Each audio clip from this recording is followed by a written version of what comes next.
오늘은 요한복음 9장 1절에서 12절을 중심으로 세상의 빛 예수 그리스도, 세상의 빛 예수 그리스도라는 제목으로 하나님의 말씀 증거하도록 하겠습니다. 예수님은 우리가 읽은 이 본문 앞에 보면 요한복음 8장 12절을 통해서 자기 자신을 이렇게 소개하십니다. 나는 세상의 빛이니 나를 따르는 자는 어두움에 다니지 아니하고 생명의 빛을 얻으리라. 곧 예수님은 자신을 빛이라고 말씀하시면서 자신을 통해 사람들이 깨닫지 못한 것을 깨닫게 되어지고 또 죽음으로부터 생명으로 옮겨가는 일이 일어날 것이라고 말씀하셨습니다. 그리고 오늘 본문에서는 예수님이 자신을 빛으로 소개하셨는데 실제 소경이 앞을 볼 수 없는 사람이 예수님을 만남으로 그의 눈이 뜨여져 보게 되는 일을 오늘 성경이 기록하고 있습니다. 소경에게 예수님은 어떤 존재였을까요? 그분을 만나야 내 눈이 뜨여진다. 그는 간절한 마음과 간절한 필요를 가지고 주님을 향해 나갔던 사람입니다. 그러기에 그와 예수님의 만남은 그의 인생에 있어서 위대한 만남이었고, 그리고 그 만남은 그로 하여금 새로운 인생을 살 수 있도록 해 주었습니다. 반면에 사실 많은 유대인들에게 있어서 예수님과의 만남은 별 의미가 없었습니다.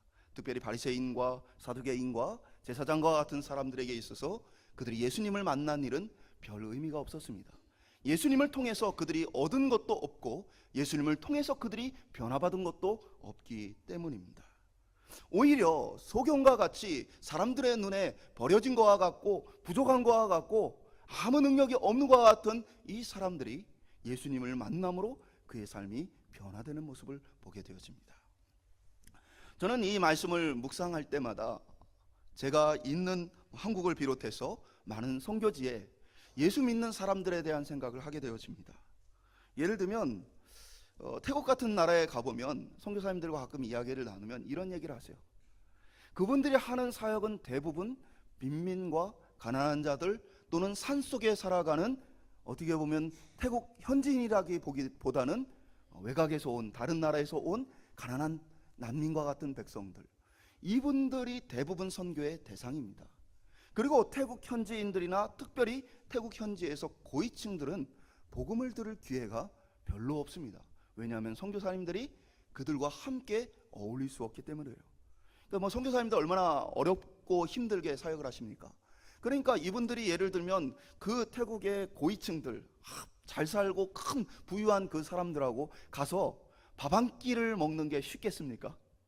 큰 돈을 들여서 그분들과 어울리고 그분들과 함께 교제하고 그들에게 복음을 전하는 것이 원칙적으로 어렵다. 한 선교사님이 그런 얘기를 하더라고요. 태국에 있으면서 이 예수를 믿는 많은 사람들은 결국에 가난하고 소외되고 힘없는 사람들이다. 그런데 오히려 힘있고 부유한 이 사람들에게는 사실 복음을 전하는 사람도 별로 없다. 그 이야기를 듣고 저의 마음 가운데 진짜 복이 무엇일까? 라는 생각을 해봤어요. 세상에 있는 사람들은 이 땅에서 부유하게 살고 높은 지위를 가지고 그렇게 세상에서 편안하게 살아가는 것들을 복이라고 많은 사람들이 생각을 합니다. 그런데 한편으로 그렇기 때문에 그들에게는 복음을 듣고 예수를 믿고 예수님을 간절히 찾을 만한 기회가 사실 많이 찾아오지 않는다는 것이죠. 그러면서 그렇구나, 진짜 어떻게 보면 내가 여유롭게 살고 많은 권세를 가지고 많은 부를 누리는 것이 복이 아니겠구나 라는 생각을 해봅니다. 이런 묵상 가운데 제가 읽은 요한복음 9장의 이 말씀이 제게 좀 더 많이 다가왔는데, 요한복음 9장 40절 41절에 이렇게 기록되어 있습니다. 바리새인 중에 예수와 함께 있던 자들이 이 말씀을 듣고 이르되 우리도 맹인인가?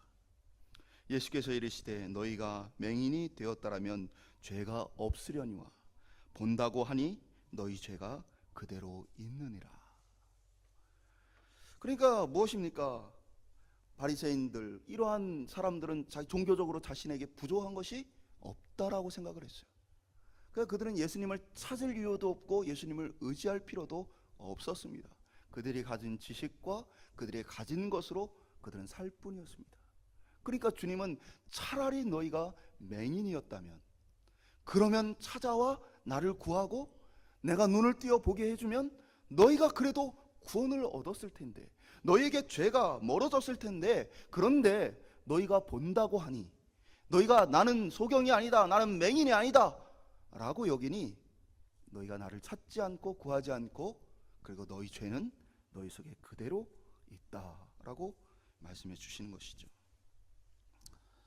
어떻게 보면 오늘날 우리가 살고 있는 이 시대는 우리가 예수 그리스도 없이도 적당하게 만족하며 살 수 있는 시대입니다. 지금 생명이 위협을 받거나 어떤 지금 경제적인 큰 위기와 어려움이 우리 모두에게 당장 찾아온 것은 아닙니다. 우리의 삶 가운데는 우리를 즐겁게 해줄 만한 것들이 많이 있고, 우리가 조금의 시간과 조금의 물질을 드린다면 세상의 사람들처럼 누릴 수 있는 것도 많이 있습니다. 그러다 보니 우리 속에 하나님을 간절히 찾는 마음, 예수 그리스도를 간절히 바라는 마음을 유지하고 사는 것이 쉽지 않은 시대를 살고 있습니다.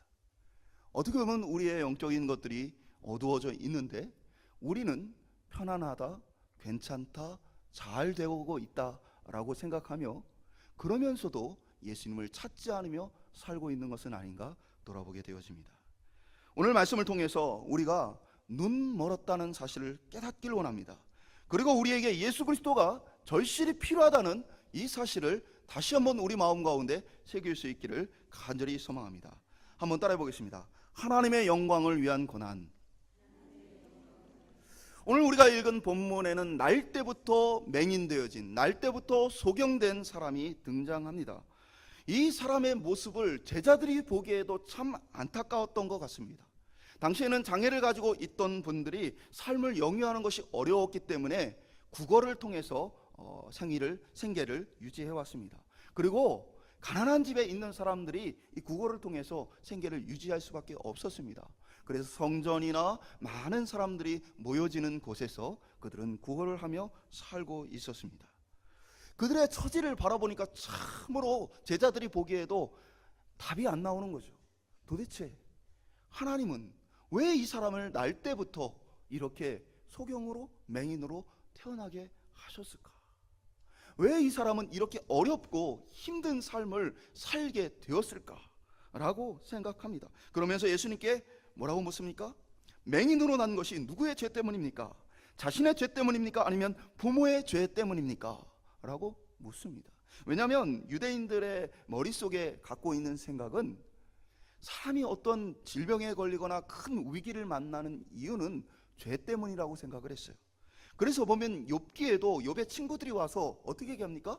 네가 이렇게 고난을 받는 데는 다 이유가 있는 것 아니냐, 네가 숨겨놓은 죄가 뭐가 있느냐, 하나님께 회개를 해라 라고 욥의 친구들이 와서 계속 욥을 설득하는 장면이 나옵니다.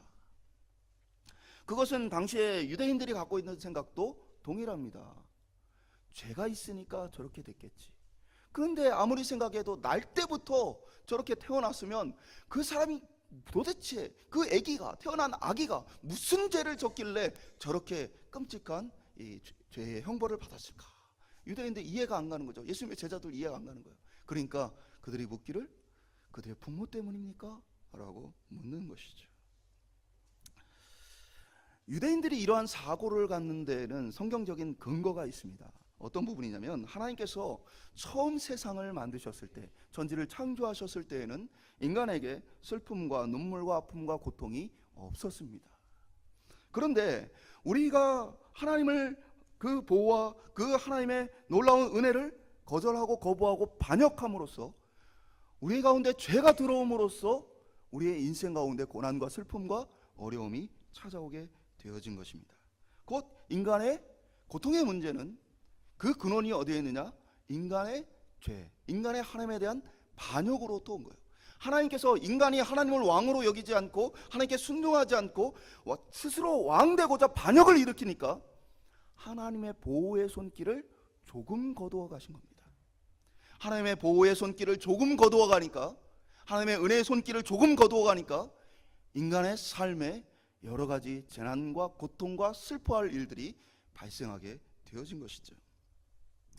그러나 그렇다고 해서 꼭 개개인이 어떤 죄를 지었기 때문에 어떤 질병이나 고통을 당한다고 볼 수는 없습니다.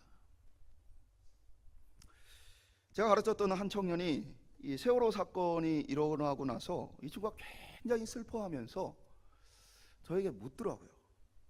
이 친구의 신앙 수준에서는 이 세월호 사건이 좀 잘 이해가 안 되고 받아들이기 힘들었던 것 같아요. 이렇게 물어요. 목사님, 거기에는 예수 믿는 사람도 있었겠지요? 라고 묻는 거예요. 우리가 그렇게 열심히 기도했는데 왜 그들은 살아나지 못했을까요? 이 친구에게는 그것이 받아들이기 어려웠던 것 같아요. 질병이든 자연재해든 또는 인간의 실수이든 또는 인간의 범죄이든 이 모든 어려움은 우리 삶에 일어날 수 있는 일입니다. 그 이유는 우리가 바로 이 땅에 살고 있기 때문에 그렇습니다. 이 땅은 무엇입니까? 하나님께서 다시 모든 것을 회복하기 전 상태입니다. 하나님의 보호의 손길을 조금 거두어 가신 그 상태에 이 땅이 놓여 있습니다. 그래서 이 땅은 믿는 자나 믿지 않는 자나 하나같이 질병과 고통과 어려움을 만나게 되어집니다. 그래서 그 고통과 어려움을 통해 하나님의 백성들은 뭘 찾습니까? 이 땅에서도 하나님의 보호와 고쳐주심, 회복을 기대합니다. 그러니까 우리가 병이 났을 때, 아플 때 하나님을 찾고 기도하는 거죠. 그리고 더불어서 이 땅에서 완전히 우리가 모든 것을 다 보호받고 모든 것을 다 고침받을 수 없기에 그러면 이 땅이 천국 되어진 것이죠. 그래서 우리가 하나님의 나라 완전한 천국을 더 열렬히 사모하고 기대하는 것입니다. 예수님은 제자들에게 답하십니다. 그 사람이나 그 부모의 죄로 인한 것이 아니다. 하나님의 일을 나타내시고자 합니다. 하나님의 일을 보여주기 위해서 그가 그 어려움과 슬픔 가운데에 그 세월을 보내왔다라고 말씀하십니다. 하나님께서 그를 선택하셔서 그를 통해 하고자 하시는 일이 있어서 그를 태어날 때부터 맹인되게 하셨다. 그렇다면 하나님이 그를 통해 하시는 일은 무엇입니까? 오늘 성경에 보면 바로 그가 예수를 간절히 찾고 예수님을 통해서 고침받는 것입니다. 하나님의 선택한 백성에게 그에게 고침을 주고 그의 영혼을 구원하시는 것이 하나님의 일입니다. 우리의 눈에 보이기에는 이것이 저주 같아 보이고 이것이 그저 아무 필요 없는 것 또는 도저히 우리가 감당할 수 없고 우리가 받아서는 안 되는 것처럼 보여지지만 그러나 이것은 하나님의 축복의 또 다른 모습이었습니다. 이 고난은 그에게 참으로 유익한 것이었습니다. 이 고난이 있었기에 그는 주님을 간절히 찾고 부르짖었습니다. 주님을 통해서 고침받기를 그가 원했습니다. 그는 어떤 많은 사람들의 이야기들, 예수님을 향한 어떤 정죄들, 비난들, 많은 것들에 귀 기울이지 않고 이분이 나를 고쳐주시기를 간절히 열망했다는 것이죠. 그리고 그 주님을 만나게 되어진 것이죠. 주님이 그를 고치셨을 때에 그의 삶에 분명한 확신과 결단이 서게 되었다라는 것입니다. 앞을 보지 못하는 답답함, 그리고 다른 모든 사람들이 자기 삶의 목표를 이루어가고 있는 그 속에서 자신은 아무것도 꿈꿀 수 없고 이루지 못하는 것과 같은 그러한 시간을 보내고 계시다면 지금 내가 그렇게 연약한 것이, 내가 그렇게 부족한 것이 하나님의 능력과 은혜를 체험하는 길이 된다는 사실을 믿음으로 확신할 수 있기를 주님의 이름으로 축원드립니다. 우리가 낙심할 만한 곳에서, 절망할 만한 곳에서 우리는 예수님을 만나게 되어집니다. 그리고 그곳에서 하나님의 역사가 시작되어집니다.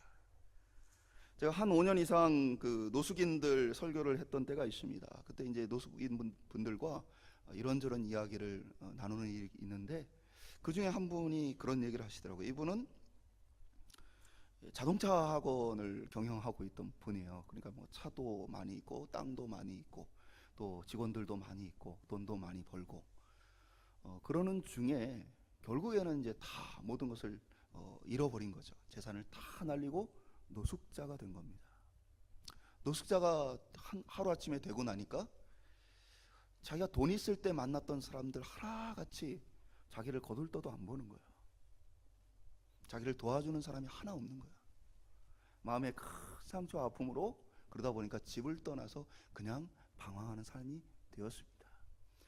노숙인 사역하는 분들이 많이 계십니다. 그들에게 식사도 제공하고 말씀도 전하고 함께 교제도 하고 또 열심히 일하고자 하는 분들에게는 일할 터전도 소개시켜드리고 그러다 그분이 그러한 단체를 만나게 되었어요. 그러한 교회를 만나게 되셨어요. 그리고 예수님을 믿게 되어지고 다시 조금씩 자신의 삶을 땀 흘려 수고하기 시작합니다. 그때 저를 만났어요. 그러면서 이런 얘기를 하시더라고요. 그분이 이제 운전학원을 하셔서 제가 있던 수련회, 청년들 수련회에 강사로 거기에 계신 목사님을 초청을 했는데 그 목사님을 운전해서 데려다 주시느라고 이 노숙인 분이 오신 거예요. 오셔서는 이런 얘기를 하시더라고요. 제가 옛날에는 그렇게 살았는데 그때하고 지금하고 선택하라고 그러면 저는 지금입니다. 이렇게 고백하시더라고요. 예수 없이 살아갔던 풍요로움과 예수 없이 세상과 즐거웠던 모든 것보다도 내가 지금은 노숙인 신분이고 내가 할 수 있는 것이 별로 없지만 또 아직은 가족들에게 찾아갈 용기가 나지 않지만 그러나 내 주 예수 그리스도를 만났다는 것이 제게는 더 가치 있는 일입니다. 고백하더라고요. 제가 함께 동역하는 목회자들 중에서도 그런 분들 많이 계십니다. 어렸을 때 잘 살았어요. IMF 때 쫄딱 망했어요. 그래서 신학교 갔어요. 그런 분들이 하나같이 얘기하세요. 우리 집 안 망했으면 저는 예수님 안 믿고 저는 아마 돈 쓰는 재미 더 내 인생을 더 멋진 어떤 세상이 보기에 더 화려한 그런 인생 만들기 위해서 살았을 것 같아요. 근데 내가 집이 망해서 예수님을 만났어요. 사실 우리의 주변에 보면 그러한 이들이 참 많습니다. 고난을 통해서 예수를 만나게 되어지고 어려움을 통해서 주님을 만나게 되어지는 것. 어떻게 보면 우리에게 고난과 어려움은 하나님의 영광과 하나님의 나라를 보여주고자 하는 하나님의 초대장일 수 있습니다. 내가 너에게 나의 살아계심을, 나의 살아있음을 보여주고 싶다. 나타내 보여주고 싶다. 나에게 찾고 구하기를 원한다. 내가 너를 깊게 만나기를 원한다. 오늘 어려움이 있고 힘든 것이 있고 답답한 것이 있는 그곳에서 예수님을 찾고 만날 수 있는 저희가 되기를 주님으로 축원드립니다. 두 번째 따라해 보겠습니다. 예수 그리스도를 위한 고난. 예수님께서는 그에게 하나님의 일을 해야 되겠다라고 말씀하시고 나를 보내신 이의 일을 해야 되겠다. 하나님 예수님께서 말씀하셨습니다. 나를 보내시는 하나님이시죠. 하나님의 일을 내가 곧 너에게 해야 되겠다. 그러고는 예수님이 어떻게 했습니까? 침을 뱉어가지고 진흙을 그 침으로 이겨서 그 소경의 눈에 바르시고는 실로암 못에 가서 씻으라고 하십니다. 예수님 기괴한 행동을 하시죠. 무엇입니까? 지금 볼 수 없는 그 사람의 눈에 이 더러운 진흙을 이겨서 그 눈에 바르시는 거예요. 이 행위는 마치 뭘 보여주는 겁니까? 겉으로 보기에는 그냥 눈 감고 있는 것처럼 보일지 모르고 잘 안 보일지 모르지만 이 흙에 진흙을 발라버림으로써 이 사람이 뭐예요? 소경되어짐이 더 분명하고 확실하게 드러나고 나타나게 하시는 거예요. 고침이 필요한 사람이라는 것들이 그가 더 절실히 보여지게끔 주님이 행하십니다. 그리고는 가서 씻으라고 말씀하십니다. 그는 예수님의 말씀대로 실로암 못에 가서 씻습니다. 그리고 눈을 뜨게 되어집니다. 사람들 사이에 논쟁이 벌어집니다. 어떤 사람들은 그를 보고 그 맹인이다, 그 소경이다 라고 말하고 어떤 사람들은 아니다, 그하고 닮은 사람이다, 그가 아니다 라고 이야기하기 시작합니다. 이 사람에 대한 이야기가 많은 사람들에게 퍼져가기 시작합니다. 그리고 사람들은 그를 불러다가 누가 너에게 이런 일을 했느냐 묻습니다. 특별히 바리새인들이 위협하면서 누가 너에게 이런 일을 했느냐. 유대인들은 그 부모를 불러다가 또 이야기합니다. 누가 그렇게 했느냐. 근데 부모가 이렇게 얘기합니다. 아이가 장성했으니 아이에게 물어봐라. 왜냐하면 지금 이 상황은 22절에 보면 예수를 그리스도라고 시인하는 자들을 출교하기로 유대인 공동체가 결의를 합니다.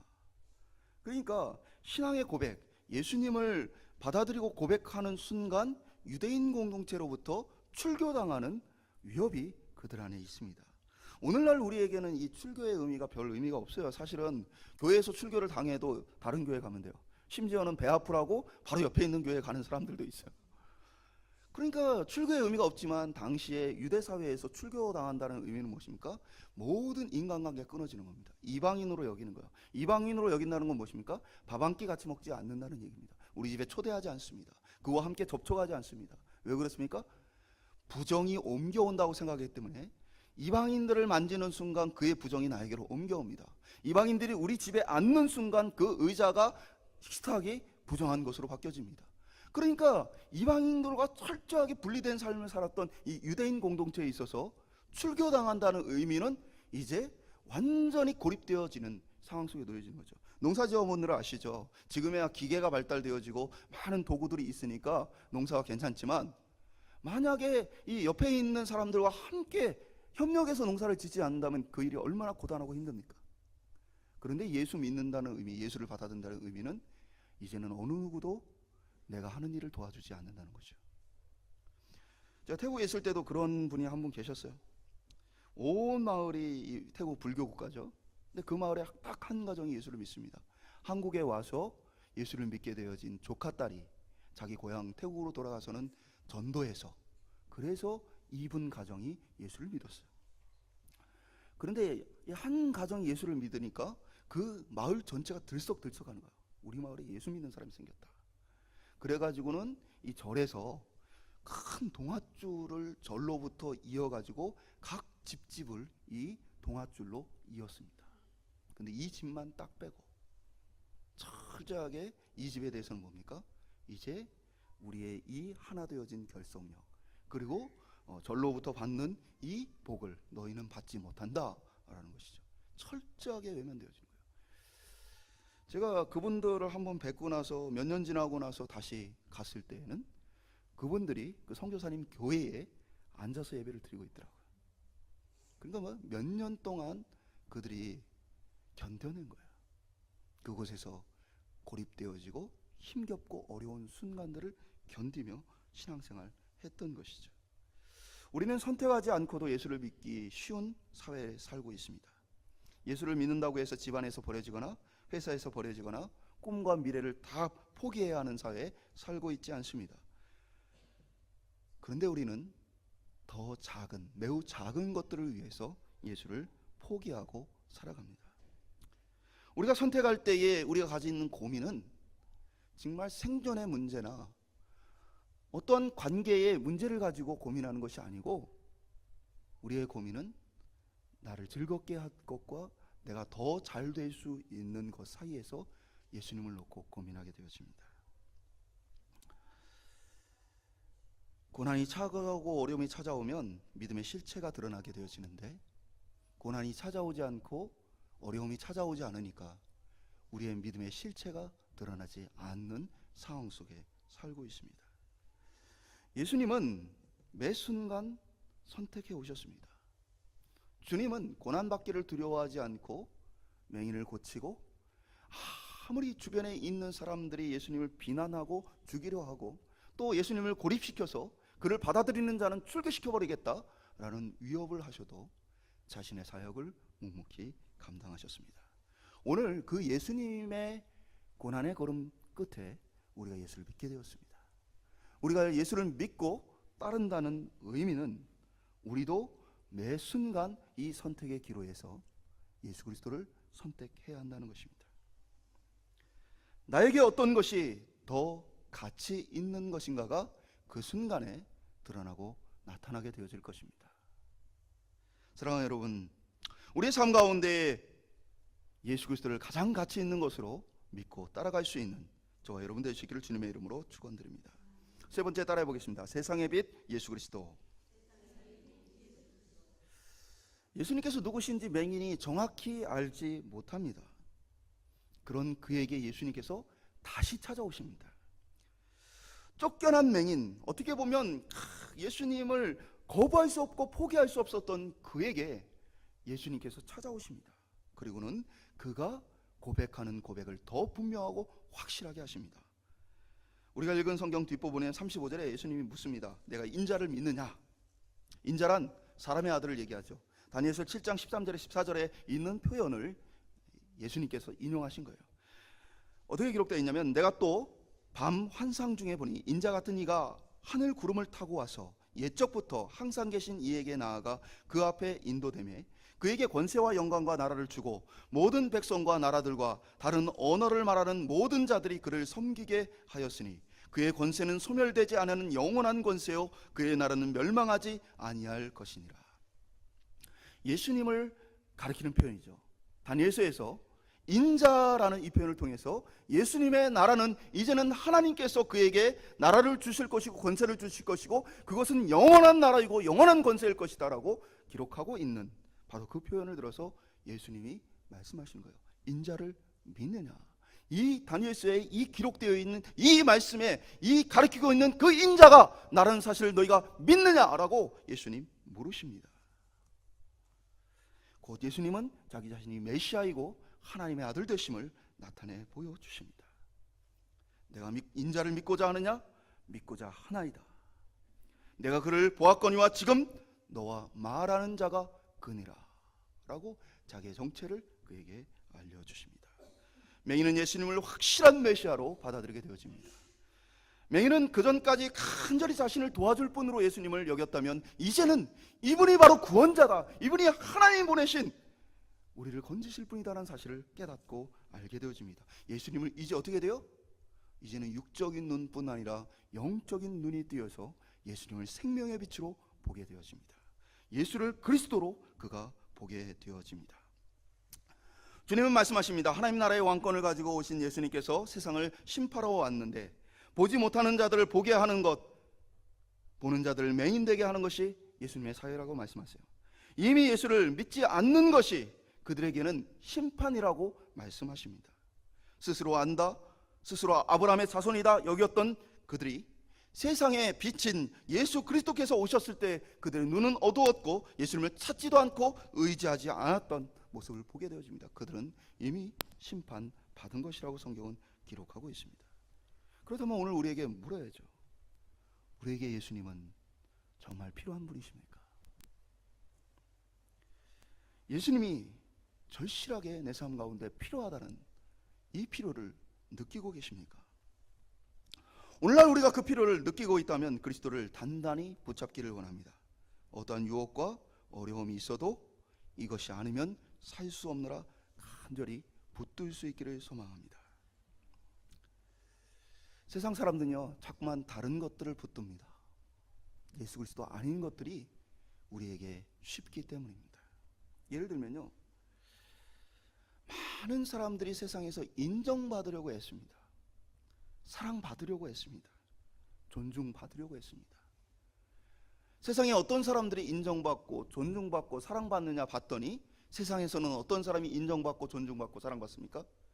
돈 있고 권력 있고 힘 있는 사람들이 세상에서 존중을 받고 사랑을 받고 높임을 받습니다. 그래서 사람들은 그렇게 했습니다. 어떻게든 나 자신을 증명해 보이려고 했습니다. 발버둥칩니다. 어떻게든 잘 보이기 위해서, 어떻게든 사랑받기 위해서, 어떻게든 정말 내가 존중받고 나를 함부로 대하지 못하게 하도록 하기 위해서 우리는 발버둥치며 삽니다. 직장에서나 삶의 현장에서 그렇게 때로는 분쟁하고 다투고 심지어는 어떠한 사람을 모함해서 그 사람을 깎아내서라도 내가 존중받고 사랑받고 싶어서 공공의 적을 만들기도 합니다. 왜 그렇습니까? 그의 마음 가운데에 채워지지 않는 것이 있기 때문에 그래요. 채워지지 않으니까 그것을 채우기 위해서 존중을 받고 사랑을 받고 높임을 받아서 그래서 그것으로 자신을 채우고자 합니다. 그러나 분명한 것은 오늘 이 소경의 모습 속에는 그는 이제 더 이상 필요한 것이 없었다는 사실입니다. 예수 그리스도를 얻은 그에게는 이제 더 이상의 것이 필요 없습니다. 왜 그렇습니까? 소경은 어떤 삶을 살았을까요? 그는 함부로 예배의 장소로 나갈 수 없던 사람이었습니다. 당시에 장애가 있던 사람들은 성전 안으로 들어가 예배할 수가 없었습니다. 그는 성전 밖에서, 성문에서 구걸을 하며 살았습니다. 예배하러 가는 사람들, 하나님을 만나고 경험하는 사람들, 그리고 그것에서 선포되는 말씀과 많은 일들을 듣는 사람들의 이야기를 밖에서 들어왔습니다. 그는 철저하게 소외되어 있는 사람이었습니다. 그랬던 그가 예수를 만나고 이제 눈이 떠졌습니다. 이제는 나도 성전에 들어가 제사 드릴 수 있고 예배 드릴 수 있고 사람들을 만날 수 있고, 이제 끊어졌던 관계와 이 지금까지 태어나 아무것도 누리지 못했던 것들을 이제 누릴 수 있게 되었습니다. 그런데 그가 예수를 받아들이는 순간 어떤 것이 찾아옵니까? 출교의 위협이 찾아옵니다. 다시 뭐요? 다시 사람들로부터 격리되어지고 버려지는 위협이 찾아옵니다. 그때 그가 결단하죠. 예수 그리스도를 받아들이는 것입니다. 이제는 사람들의 어떠한 것이 필요 없다라고 여기는 거예요. 이제 예수 그리스도로 충분하다. 우리 옆에 계신 분들에게 한번 물어볼까요? 예수 그리스도로 충분하십니까?